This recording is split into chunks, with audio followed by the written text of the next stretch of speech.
నమో వాక్కమలాంబికేశ్వరేభ్యో నమ. శ్రీ గణేశ శారదా గురుభ్యో నమ. అఖిలాండ కోటి బ్రహ్మాండ నాయకుడు, ఆది మధ్యాంతరహితుడు అయినటువంటి ఆ పరంధాముని దివ్య పాదపద్మములకు శిరస్సు తాటించి సాష్టాంగ దండ ప్రణామములు సమర్పిస్తూ భగవద్బంధువులందరికీ కూడా హృదయపూర్వక నమస్సుమాంజలులు సమర్పిస్తున్నాను. మీ అందరికీ షణ్ముఖ శ్రీరాఘవ ఛానల్కి స్వాగతం, సుస్వాగతం. నేను సూరిబాబు కందాళ. ఈరోజు విష్ణు సహస్రనామ గాథావళిలోని 18వ నామం గురించి తెలుసుకుందామండి. ఈ నామం ఓం యోగాయ నమః అన్న నామం అండి.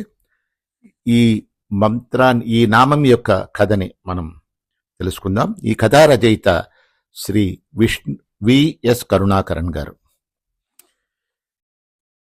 ఈ కథకి పేరు మోక్షప్రదాత. మరి కథలోకి ప్రవేశిద్దాం. ఆనాడు గర్గాశ్రమం కన్నుల పండుగగా కలకలలాడుచున్నది. గర్గ మహర్షి గురువుగారి జన్మదినోత్సవం వైభవోపేతంగా జరుపుతున్నారు. ఆశ్రమానికి నిత్యం పాలు పెరుగు తెచ్చిపెట్టే దదిబంధుడు గోకులానికి వెళ్లి మరికొంత పెరుగు తెస్తానన్నాడు. అతని రాక కొరకు గర్గ మహర్షి ఆయన శిష్యులు ఎదురు చూస్తూ ఉన్నారు.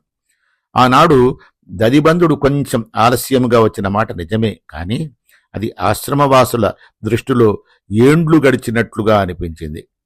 గోకులంలోని పాలు పెరుగు రాజుగారు చేసే విందు కోసం మధురకి తరలించబడింది. ఆలస్య కారణాన్ని దదిబంధుడు వివరించాడు. గోకులంలో ఎక్కడా పెరుగు దొరకలేదు. ఒక ముసలి గొల్లభామ దగ్గర ఒక ముంచెడు పెరుగు మాత్రమే ఉన్నది. ఆమె దాని నందకుమారుడైన గోపాలకృష్ణుని కోసం దాచిపెట్టిందట. అమ్మా, ప్రస్తుతం పెరుగు ఒక పుణ్యకార్యం కోసం కావాలి. మా గురువుగారు గర్గమహర్షి తన పితృపాదులైన గురుదేవుల జన్మదినోత్సవం జరుపుతూ ఉన్నారు అని దదిబంధుడు ఆమెను అర్థించాడు. వృద్ధగోపిక బదులు పలికింది, నాయనా, ఈ పెరుగు ముంత బాలకృష్ణయ్య కోసం దాచి ఉంచాను. అతడు ఏ క్షణంలో అయినా ఇక్కడికి వచ్చి రాలవచ్చు. అమ్మమ్మగారు, ఆ కృష్ణుడికి 100,000 ఆవులున్నాయి. ఈ ముంతెడు పెరుగు అతనికి ఎందుకు? యశోదమ్మకు తెలిస్తే కొడుకును మందలించవచ్చు అన్నాడు దదిబంధుడు. వారు ఆ విధంగా మాట్లాడుతూ ఉండగానే బాలకృష్ణుడు అక్కడికి పరుగున వచ్చి చేరాడు. ఆ నీలమేఘశ్యాముడు నవనీరజనేత్రుడు మత్తేబ మందగమనుడు నా వంక తేరిపారా చూశాడు అన్నాడు దదిబంధుడు. మా చిన్ని కన్నయ్య, మా గురువుగారికి దయచేసి ఈ ముంతెడు పెరుగు విడిచిపెట్టవయ్యా అని అతనిని బతిమాలుచున్నాడు దదిబంధుడు. సరే, కొంచెం రుచి చూచి మిగతా పెరుగు నీకు ఇస్తానులే అన్నాడు ఆ బాలకుడు. నాయనా, ఎంగిలి చేయదగిన పెరుగు కాదు ఇది. దీనిని సేవించవలసిన వారు మహర్షులు, మహానుభావులు అని వివరించాడు దదిబంధుడు.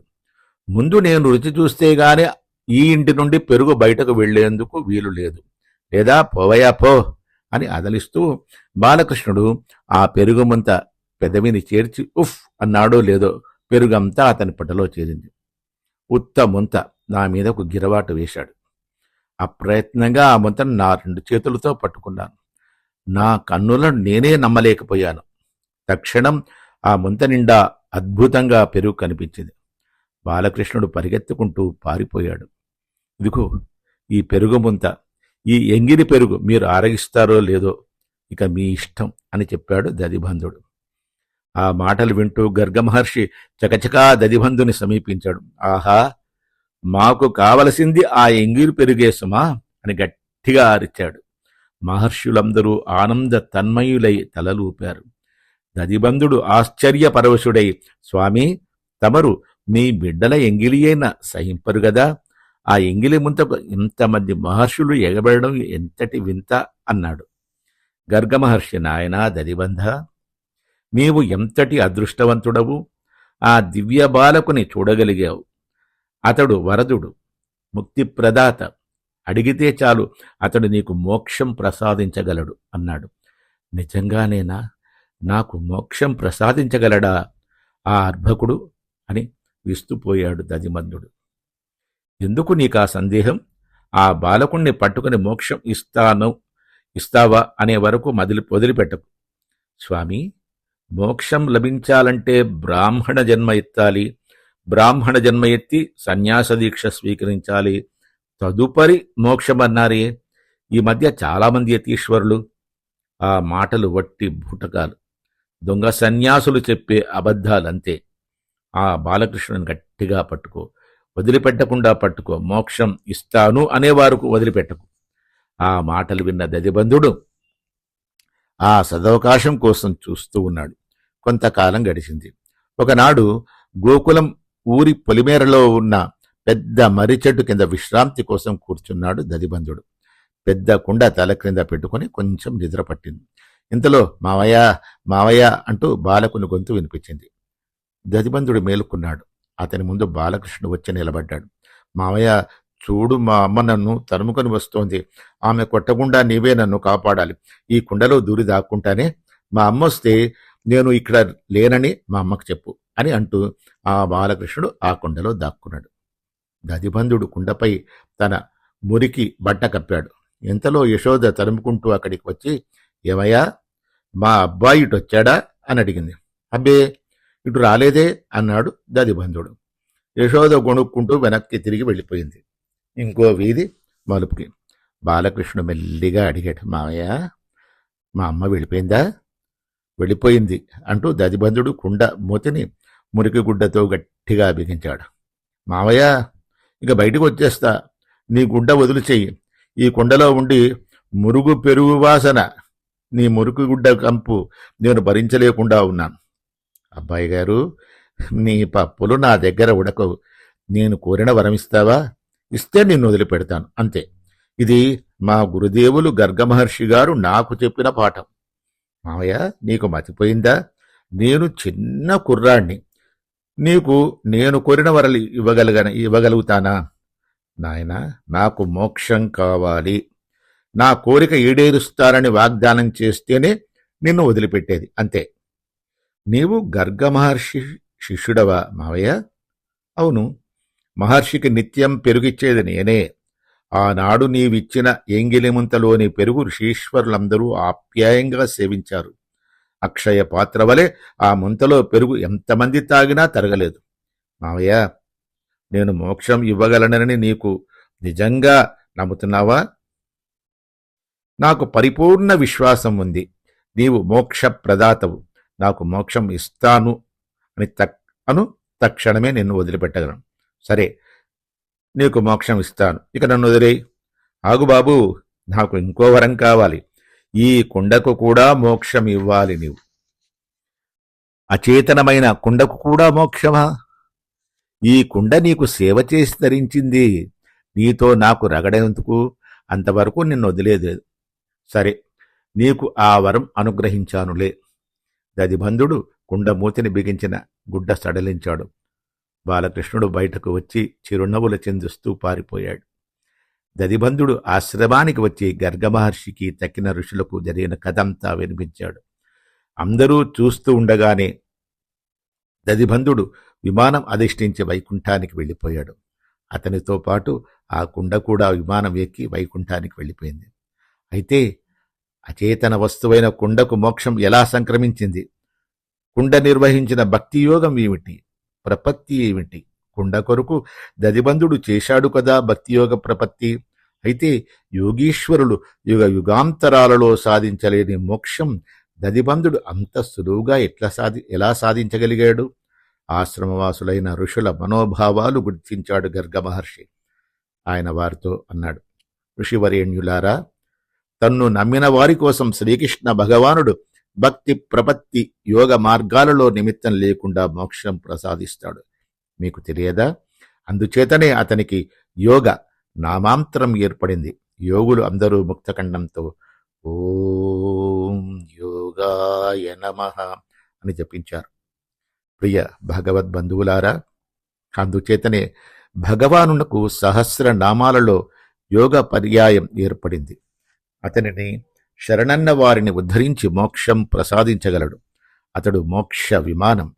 పరాశర భట్టరు వారి నిరుక్తిలో యోగ శబ్ద వ్యాఖ్యానంలో ఉక్తం హీ ముక్త ప్రాప్యత్వం అద ఉపాయత్వం ఉచ్యతే సాక్షాత్ మోక్షైక హేతుత్వాత్ యోగ ఇత్యభిధీయతే అని ఉంది.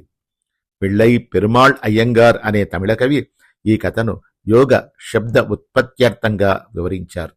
తిరువరంనట్టుమాలై 53వ పాసురంలో. మన శక్తి సామర్థ్యాలు కొరవడినా పర్వాలేదు, భగవానుడే ఆ కొరత పూరించే బాధ్యత తనపై వేసుకోగలడు. పవిత్ర యోగ శబ్దంలోని అంతరార్థం ఇదే. ఈ విషయం నాకు పితృదేవులైన గురుపాదులు అనుగ్రహించింది. నేను మీకు నివేదిస్తున్నాను. సహస్రనామాలకు అన్నిటికీ యథోచిత కథలు ఇక మీద సమకూర్చే భారం, బాధ్యత యోగ శబ్దవాచ్యుడైన ఆ పెరుమాళ్లుదే. సర్వతోముఖాభ్యుదయం కోసం ముక్తి ప్రదాత అయిన భగవానుని ఓం యోగాయ నమః అని అర్చించుకుందాం అని ఈ పుస్తక రచయిత శ్రీ విఎస్ కరుణాకరన్ గారు తెలియజేశారు. మరి ఒక చిన్న నీతి కథ చెప్పుకుందామండి. కథ పేరు సుఖము బయట లేదు. ఒకానొక సాధువు తీర్థయాత్రాపరాయణుడై పుణ్యక్షేత్రములను దర్శించుచు పుణ్యతీర్థములందు స్నానమాచరించుచు పాదచారి అయిపోవచ్చు ఉండెను. గ్రామముల గుండా పట్టణముల గుండా నడుస్తూ తీర్థ ప్రదేశముల యందు మాత్రము 1-2 రోజులు నిలిచి స్నాన దేవదర్శన పూజాది కార్యక్రమాలను వనర్చుకొనుచు మరలా తన ప్రయాణమును కొనసాగించుతూ ఉండెను. ఒక మహాపట్టణము గుండా పోవచ్చు ఉండెను. అక్కడ ఒక గొప్ప వ్యాపారి నివసించుతూ ఉండెను. అతడు శ్రీమంతుడు. బ్రహ్మాండమైన సుందర భవనం అతని కలదు. సిరి సంపదలతో పాటు చక్కటి శీలము, భగవద్భక్తి అతని యందు విరాజిల్లుచూ ఉండెను.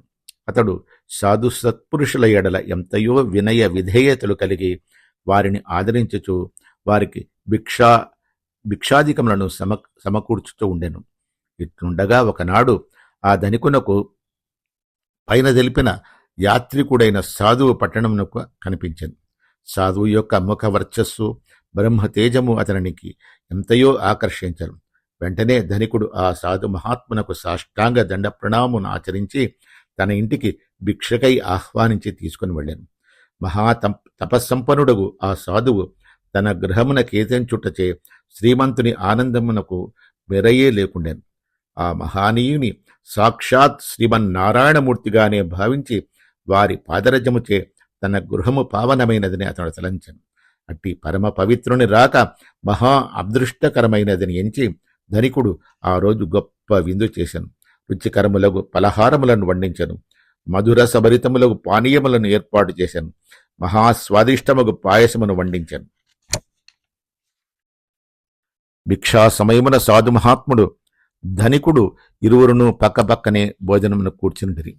ప్రసంగవశాత్తు ధనికుడు సాధువుగారితో, మహాత్మా, తమ రాకను పురస్కరించుకుని ఈ దినము మహా రుచికరమైన పాయసమును ప్రత్యేకముగా చేయించితిని. అది త్రాగినతో సాక్షాత్ అమృతమును త్రాగిన చందముననే ఉండను. దానిలో వేయవలసిన పదార్థములన్నింటినీ వేయించితిని. కొన్ని సుగంధ ద్రవ్యములను కూడా చేర్పించితిని. అది అతి స్వాదిష్టముగా, అతి మధురముగా, అత్యానందకరముగా ఉండగలదు. ఇంతవరకు తాము ఎచ్చటనూ ఇటువంటి దానిని రుచి చూసి ఉండరు అని ఈ ప్రకారముగా వర్ణించుతుండగా సాధువు, ఓహో అలాగా, అంత రుచికరముగా ఉండునా అని పలికి భోజనమునకు ఉపక్రమించను. ఇరువురును 2 ముద్దలు తినగానే వడ్డించేవాడు 2 గ్లాసుల నిండుగా పాయసమును తెచ్చి ఒక గ్లాసును సాధువు గారికి, మరొక గ్లాసుని ధనికుని ముందు పెట్టాను. అత్తరి సాధువు గారు ఇంటి యజమానితో, ఏమండి, మీరు తయారు చేయించిన పాయసం ఎట్లుండును అని ప్రశ్నింప, అమృత సమానముగా నుండును అని అతడు ప్రత్యుత్తరం ఇచ్చాను. వెంటనే సాధువుగారు ఒక తెల్ల కాగితం, పెన్ను తెప్పించి ధనికునిచే ఆ కాగితంపై పాయసము అమృత సమానముగా నుండును అని వ్రాయించి చేవ్రాలు పెట్టించాను. తదుపరి ఇరువురును వారి వారి విస్తరణ ముందు పెట్టిన గ్లాసులలోని పాయసమును త్రాగివేచిరి. అప్పుడు సాధువుగారు వడ్డించులాగా చేసి ఆ పాయసంను కూడా త్రాగుడని యజమానిని బలవంతం చేశాను. సాధువు గారి ఆజ్ఞను పురస్కరించుకొని అతిథి దేవుడు కాబట్టి ఆ శ్రీమంతుడు పాయసమును త్రాగ మొదలెడాను. కానీ మొదటి లోట త్రాగినంత వేగముగా త్రాగలేకపోతుండెను. అది చూచి సాధువు గారు, ఏమండి నెమ్మదిగా త్రాగుతున్నారేమిటి?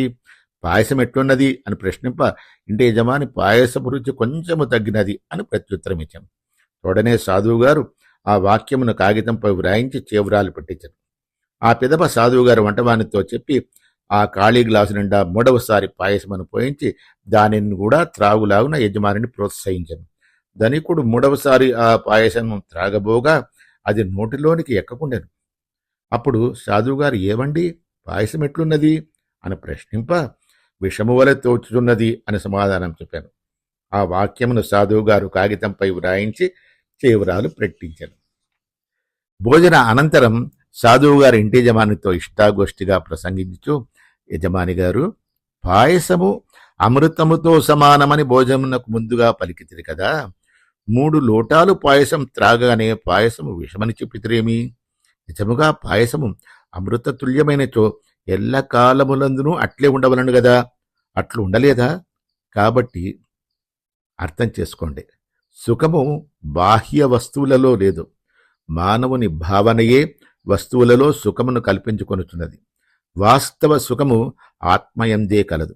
అది ఏ కాలమందునూ తరగదు, మారదు. అది పరిపూర్ణమైనది.